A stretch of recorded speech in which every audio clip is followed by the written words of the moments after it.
On today's episode of Windy City Joes, Jackson, we talked to a pretty cool man. Yeah, we did. His name is not Dalton, but his band is Dalton and the Sheriffs. Things can get confusing there, but we had that all explained. His name is Scully. He's a Bostonian. That wasn't a Boston accent. Yeah, what was that? Yeah. Diamond. You're like, get to the chopper. Get to the Dalton and the Sheriffs concert. Whatever. Yeah. So I like that he really did that shout out to Carol's. He loves their food as much as we do. Yeah, and that's like, I'll bond over that with anyone. And if you're listening, you're not familiar with the Chicago area, just go to Carol's and buy a chicken sandwich and you can thank us later. And if you don't know how to get there, you can listen to the song Dear Chicago by Dalton the Sheriffs. Yeah. And also, crazy fact. They should be coming to Chicago in the next couple months, and we are looking forward to that. Yeah, allegedly July 22nd, 23rd, according to sources. Yeah, roughly in there. So make sure to check them out and enjoy the episode. If there are little minor technical difficulties, Dalton was in his car at a parent-teacher conference. Not like we're not upset at it, Dude's got to live his life. Amazing. Yeah, but he was nice enough to ignore the teachers long enough to do the interview. Yeah, and give us his time. So, wait, did I just say Dalton? Well, Scully was. Oh God. I'm never drinking again. Put a hurting on my credit card. I must have bought tequila shots for everybody at the bar. Well, I finally learned my lesson. Seen the neon light on Sunday morning. Save no more Saturday nights. I made it this time, at least until next weekend. I swear I'm never drinking again. So first things first, I kind of want to go way to, I guess, literally where you're from and how, because I think you're from Boston, if I heard correctly on stage and all that. But yeah, what parts of Boston and like what got you into music in the early days? Great. So yeah, I live on the South Shore of Boston, but most of our stuff happens in the city. And the part of Boston is like a small neighborhood would be in Chicago. Like we're so small compared, like you can walk from one side to the other. So we're in this really small part of the neighborhood. We do all our stuff in it's Southie, which is where the Good Will Hunting kind of movie took place, but it just became very gentrified. It's a lot of like kids, younger kids just graduated from college, and that's kind of where we've built it. So I actually live kind of on the ocean. We're like an ocean town down the South Shore, but everything's relative. Like my town that I live in is like deep in the woods, like near the ocean, and would be like basically Rosemont if we were in Chicago. So it's a much smaller city. My brother was actually just there with his fiance, and they went to, I think it's like the world's oldest tavern, where they have the oldest bottle Bell of in hand. liquor. Yes, yeah. I literally was going to run to the bar and grab it, but we just packed up everything. We're moving our studio. But yeah, anyways, he went there and said it was like one of the coolest things ever, and that Boston has just so much history, and it's amazing. So that's actually the bar where a lot of this started, believe it or not, is at Bell in Hand. I play there like regularly every week. That's so cool. That's so cool. Then how, like, when did you get, I guess, like introduced to the Chicago area? Because I saw you play at Joe's when you opened for Travis Denning. And that's like when I heard your story about pretty much you being a former principal, or vice principal, which I definitely want to get into. I was like, I got to talk to this guy and learn more about him. I don't even know what question I had originally. When you got introduced to the Chicago area. Oh yeah. Well, Chicago, we kind of had a little run here in Boston, and we were very lucky to be able to sell some tickets here. And because of that, we've been able to get out to other cities. And after doing a loop of all the major cities, we decided Chicago was the one that felt most like Boston. Just the people there, and it was just kind of like a bigger, but it had the same feel, the same kind of people. And we were lucky enough to meet Ed, and Ed was just really kind to us and sort of kind of giving us opportunities. And every time we go out there, it seems to get a little bit bigger. We get a little further along, and it's nice to have someone like Ed in your corner. So it's really just all Ed making things happen for us. Is there a shitty liquor that represents Boston like Malort does in Chicago? Absolutely not. Everybody in Boston just drinks Bud Light all the time. But I will tell you that me and the guitarist actually, we enjoy Malort. Like, we enjoy Malort. It's a lot of fun. No. Yeah. We look forward since I've moved here and like been like living in the city, it's growing on me. Oh. I'll do it. I'll do it without making a face now. But like before, like the first time they were like, "Oh, you can't actually live in Chicago until you have a shot of Malort." And I was like, "All right, yeah, I'll do a shot of anything." And then I did it, and I was like, "All right, I'm never doing that again." And then it kept coming back up, and we had a couple people on that we did it with. So, I mean, it's not as bad anymore.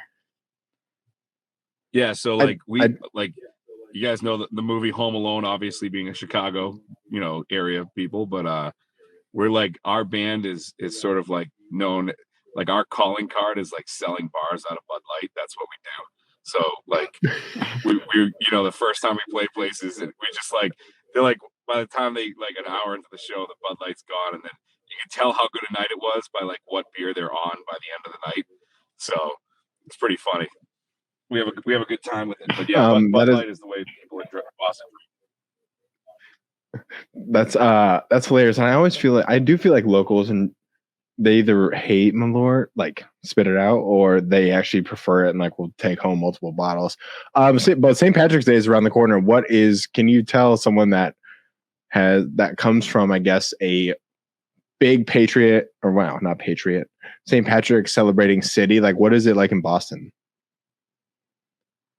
So it's a big deal. I don't know if you guys know this, but up until recently, and I think it still exists in Boston, we created a holiday. The Irish people created a holiday called Evacuation Day. That was always the day after St. Patrick's Day. Like, that's how much we like St. Patrick's Day in our town. So technically, it's the day that the British were kicked out of the city of Boston. But it's just funny that a bunch of like Irish American politicians made it always fall on the 18th. So you can think of whatever you want. So like, kids would have it off in school when you're growing up. Like, my kids don't have to go to school because there's some like kids from the city that come down to this school. So it's kind of funny. I feel like that'd be a town to just enjoy it in, for sure. Yeah. Bucket list type day. Well, and I'm from Chicago, but my parents told me that I was made in Boston. So I always say the first tattoo that I ever get is gonna be a tattoo on my ass that says "Made in Boston," and only a select few people will get to actually see the tattoo. But yeah, I guess they won a radio contest, and they said they had too much fun bar hopping, and then 9 months later, I was there. So. That's pretty much the Boston story, I think, at the end of the day. It's like my dad. Like the one thing. Go ahead. Oh, the thing about Boston is that we're all Sprint drinkers here. So you guys, like in classy towns, some of your bars are open until 4 a.m. And like here, all our bars, for the most part, close at like 1. So like, you take a Bostonian out to like New York or Chicago, and they think that they have to sprint race everybody because there's only like so much time in the evening. So it's like, you get to the bar at 10, and by 11:30, everybody has had their entire night. And then you go to a city where people are out till like 3 or 4 in the morning, and it's bonkers. Like, it's not a good scene for anybody. So that's how you really describe St. Patrick's Day. Is like, it's the day that everybody starts in the morning, and then they go until they fall. That sounds awesome. I only heard part of it when you were on stage, but can you tell us like the full elaborated story of you working as, like I said, I think it was a vice principal, and then doing music on the weekends? And yeah, can you take us back to that time and just what was going on? Yeah. So basically, I mean, I was in education, and I have 3 kids, and part of like the deal with education is you have to go back and get your master's degree. So I started playing at night with a buddy in bars, just acoustic, to pay for my master's degree. And it just like we hit the right group of kids. Like I'd always tried to do music, but it was kind of funny that at 31, all of a sudden people wanted to go see me play music after not wanting to see me for most of my life before that. And, it coincided with like country becoming a really big deal in Boston. My brothers both played college football in the Boston area, and a lot of their teammates came from other parts of the country. And like, we may not have like the Division I SEC like football area, but we have a lot of colleges here and a lot of kids that come up and play D2 or D3 sports, and they brought country music with them, and it just kind of took over. Like Kenny Chesney always ends his tours here in Boston at Gillette Stadium. Zach Brown always plays Fenway Park. It's like I think naturally you wouldn't think of it that way. And we just sort of hit the timing right.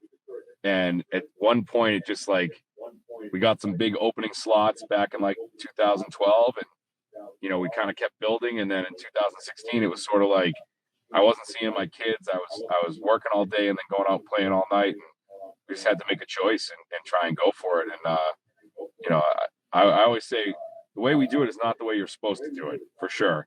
But we're just kind of lucky that people help us out and kind of keep us going. Oh, that's so cool. That's so cool. Especially like, I mean, I'm sure that was very just well thought out and probably an emotional time in your life where you're like, okay, like I'm really going to do this. There's no going back now. Like I'm going to do this. When did you find out that you could sing? Because you said you were in music a little bit before, but like when did you know you had that raspy, powerful, insane voice that you have? I've had it all my life. I mean, I kind of didn't grow up in a musical family. Like, if anything, my family was into like actual musicals, which is not like the coolest way to get into things, but it's like, a couple of my relatives were acting and stuff like that, just locally. And, I just always wanted to sing, and my uncle could play guitar. He was really, really talented. And I just knew I wasn't cool enough on my own. So I had to learn to play guitar. So I basically was like, made him teach me, and then he gave me his guitar, which was like one of his only things that he had that was nice, and he just gave it to me. If I didn't have that guitar, I wouldn't have learned. And he taught me the basic chords, and I've always played, even when it was not smart to play, even when people didn't want to go see me play, I would still play. And so I've been doing it my whole life, but it's just this band is probably about 12 years in, and it started as an acoustic act and it grew from there. But I've been doing it. It's just kind of weird how people have come around to it now. You know what I mean? Yeah. I mean, I couldn't imagine, I don't know, for doing something for like, 10 plus years. And then, all of a sudden people are like, oh, Dalton and the Sheriffs, you need to check them out. But I mean, it also speaks to your commitment to it as well. Well, I mean, and even that night at that show you were at, like, I don't know if you noticed all the Boston people that just show up. Like, they all like flew in for the show, and it's just wild. Like, we found a group of people that understand. Like, at the end of the day, I am not cool at all. Like, I'm talking to you right now in a car outside of a school function. Like, that's the level of like stardom that we're always going to have. So, but we have these people that are amazing, and like, they just do so many good things for people. Like, they travel for us. Like, we had this person I know needed a new handicap accessible van this week for her son, and the kids that come to our show raised $25,000 in 24 hours for the van. Like, oh my god, just raffle tickets.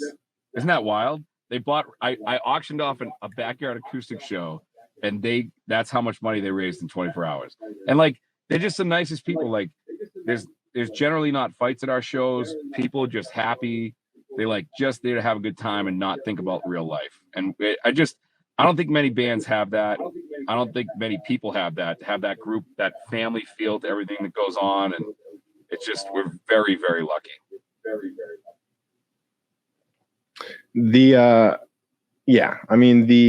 I guess just the loyalty factor is just so damn cool.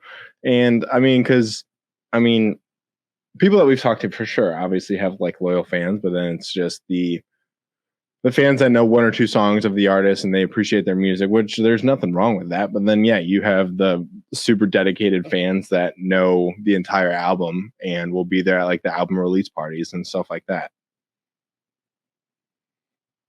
Yeah, so like just for perspective, like I've spent my whole life playing bars like Bell in Hand and stuff like that.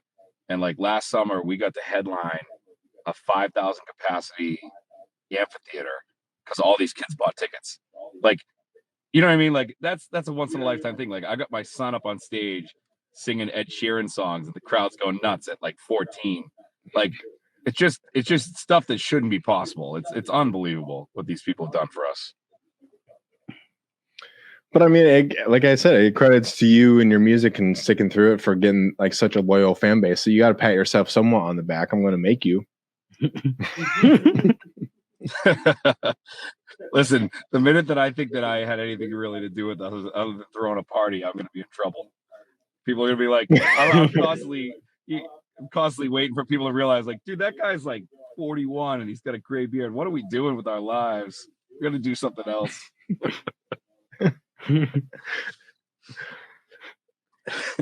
So what's your favorite song of your guys? Is to just like when you guys are playing a show, it's just you have the most fun playing it, and you know, just you can feel the energy every time you play that song. What song is that? Well, there's a couple. Like we've sort of never cared whether we were playing our songs or cover songs. Like it's grown organically. Like we didn't go out there and say, we're going to play all our songs for you. So there's two songs. There's a song called You Ain't Her. And everyone always shouts 2, 3, 4 at one part in the song. And it just like takes people aback because they're like, how did this happen? You know? And so that's always cool to do. And then we play a cover of Zombie that for whatever reason. Yeah, you do. It's like, when my tombstone is written, it's gonna say he played Zombie on it. That's all it's gonna say. Yeah, but I mean, that's what I was hoping you were gonna say that because I listened to it on the way here. I heard it live. Came in and it was playing in the studio, and I was like, "Fuck yeah!"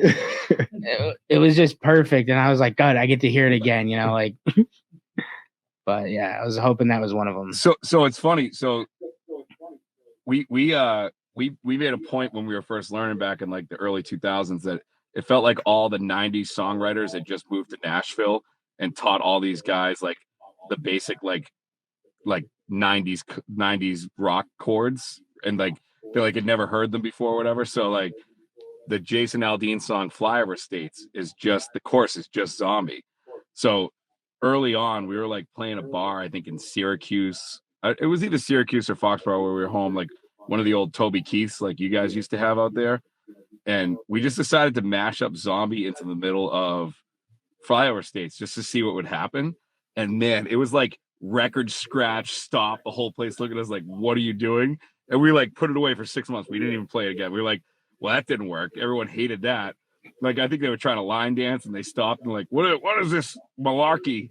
And then, somebody was there that night and like heard it and liked it and then asked for it at like one of my acoustic shows, and literally within 3 weeks it was a big thing. So we have like, it's just that's what it is, right? They're like, play Zombie. We have shirts, people hold up their hands in the letter Z at the shows, and like they're relentless. They're like, play it 3 times on a Sunday afternoon for a solo show just for fun.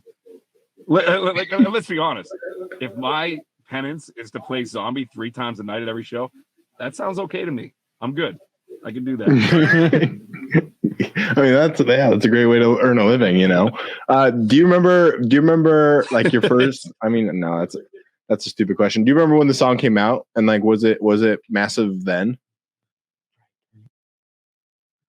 For Zombie? Yeah. So yeah, basically when it used to be the pump up song in my locker room for high school football. Which ironically, I'm sitting outside my old high school right now. So we would listen to the Cranberries version every single day before a game or like as we get back for practice or whatever.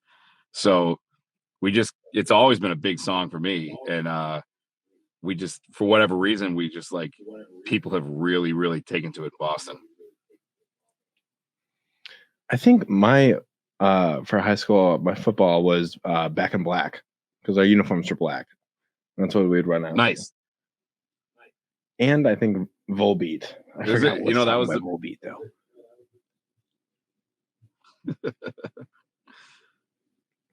Yeah, Go ahead. that What sounds were we fun. going to say about? I think it was Back in Black.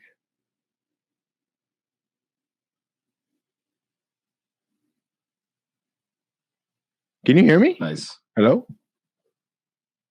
It was a delay for a second. We're getting some snow. Oh, over okay. here, so it could No. be me. No, you're fine. So growing up, coming from Boston, what is your like biggest like top 5 musical influences and your like artists that you like grew up listening to and inspired you to go into music? Well, I was a product of like I went to school from like 94 to 98 in high school, so I was very much like sort of in that Counting Crows, Hootie and the Blowfish like moment, and those were kind of my big bands growing up. And then as I got older, it was I think Eric Church and Zach Brown really kind of changed the game for me in terms of like I felt like the kind of music I liked growing up almost didn't exist for a lot of the 2000s, and then all of a sudden country came in and it was like, well, this is what would have happened if like County Crows had kept going and stuff like that. And it just felt, I'm not very cool, and the stories I tell are like about family and friends and things like that. It's like so that storytelling never fit in the rock world, but it does fit in the country world. But there's elements of my voice and the kind of the energy we play with that doesn't fit in the country world, but fit in the rock world. So I don't know what we really are, but like I like to think, all the things we've listened to fit, and I grew up sort of listening to the radio. I don't think kids do that anymore, but like you would drive around in a car and whatever was on the radio is what you listen to, and hopefully your mom wouldn't change the channel. You know what I mean? Like if you like the song, and so it's like, I guess I have a very different training. I didn't have money to go to like buy, go to Newbury Comics every weekend and buy new records. I listened to what was on the radio, and it's amazing that my son can sit there on Spotify and listen to any song in the world he wants to. It's just a very different world. So I feel like it's like a blessing and a curse. Like I listen to things, I gravitate towards things that sound like they could be on the radio. And I know that's not like the coolest way to look at music, and it may not be as avant-garde as we're supposed to be, but man, that's what I like to do. But it's what you're used to. So that makes sense. And that's a perfect answer. Well, and to your point, that kind of music would have eventually turned into country music. Hootie did keep going. He is a country artist now. So it's like, it pretty much did. It was like the next natural step. He's like, where do we go from here? Country. Yep. And I personally believe like a song is a song is a song. And like, I know even people close to me don't always agree with that, but I feel like a good song is at its base level. If you're just whistling it or singing it to yourself in a car, it's just a song. And then the production value and the instruments you put behind it influence the way a person hears it. But I've never heard him as anything other than songs. You know what I mean? Like, and I think that's why like we end up playing weird songs like Zombie, because it's like, it's just a song, right? Like it's me singing a song. I'm not going to sing it the way Dolores O'Riordan sang it. I'm going to sing it the way I sing it. And we've sort of always tried to take that approach, is, play all the music the way, like as if we wrote it, as if we were performing it ourselves. You definitely do that to an awesome, just way. You make it your own, and it's super cool. I do have one very important question. Who's Dalton if you're Scully?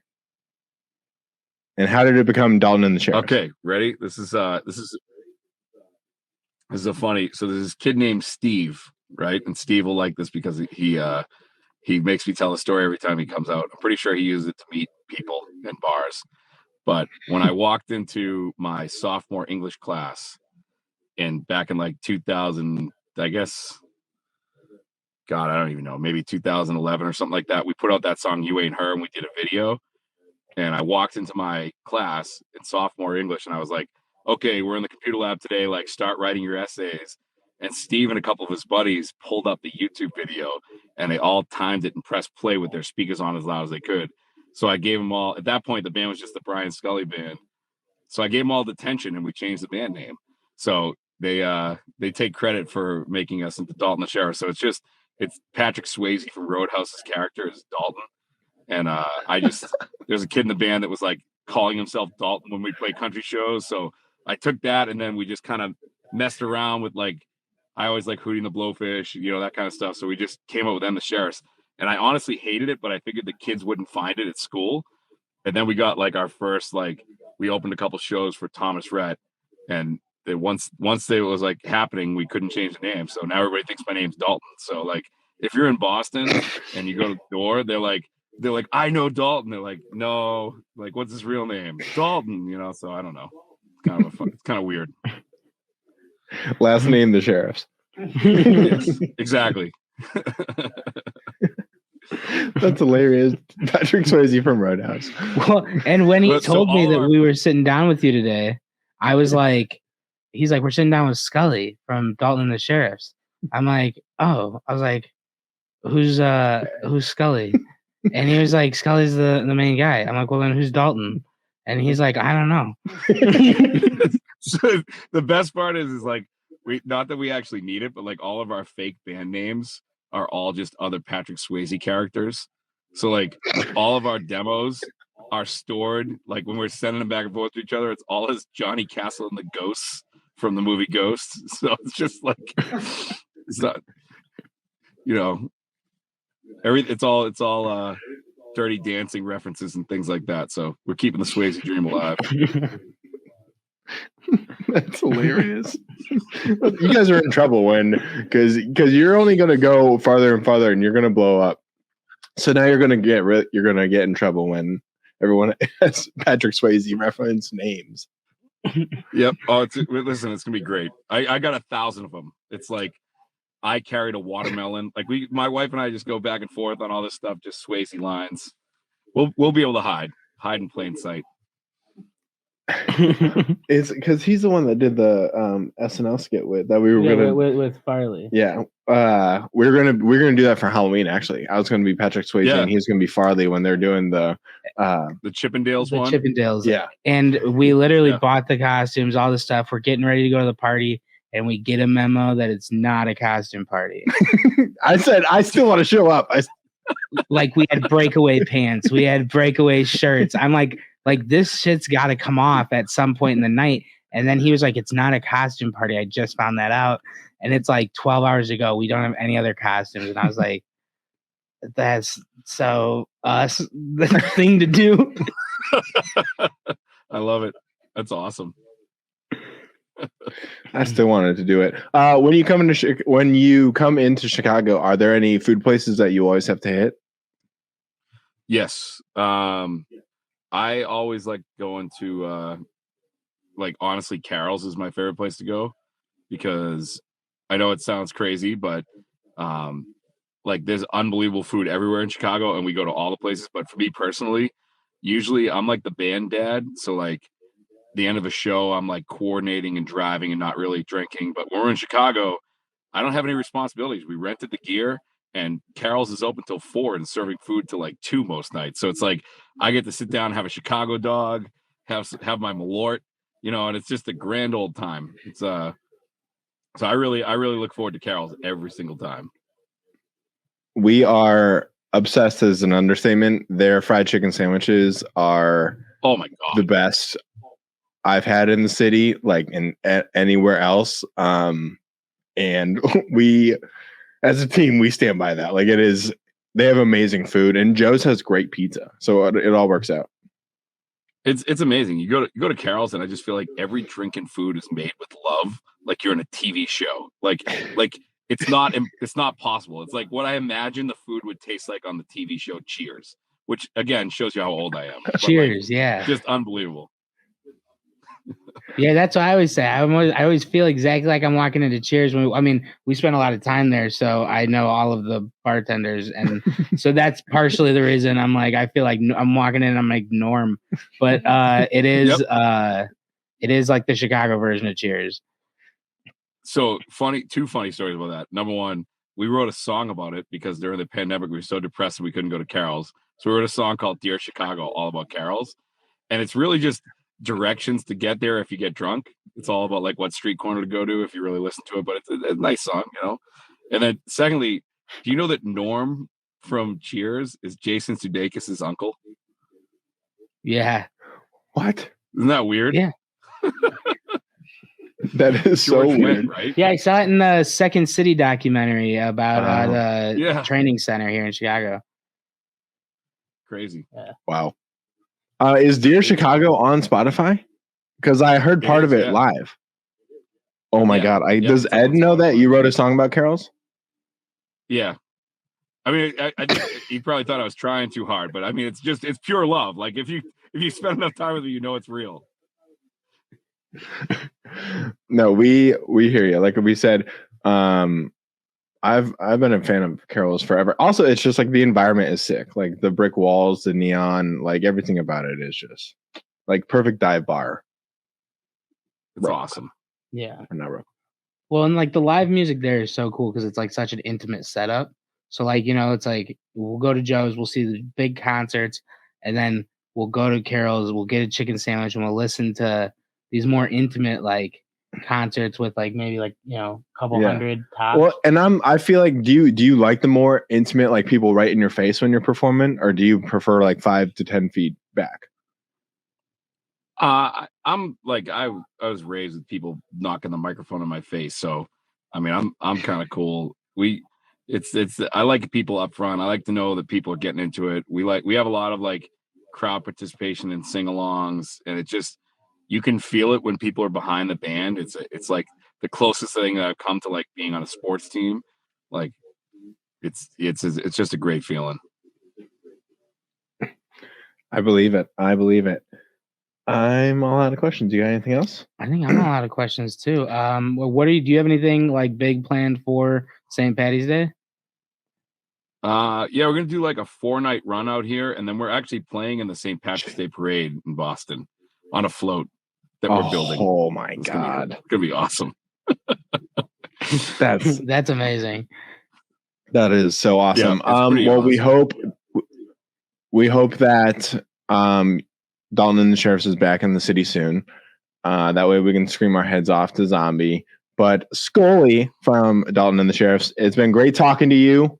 We appreciate your time. And yeah, we look forward to seeing you at Carol's especially. Yeah, I think we're going out July 22nd, 23rd. I think we'll be out again. Perfect. Hell yeah. We will get the word out. All we right. appreciate it. Thank you so much. Have a great day, guys. Thanks so much for having me on. No problem. Thank you. The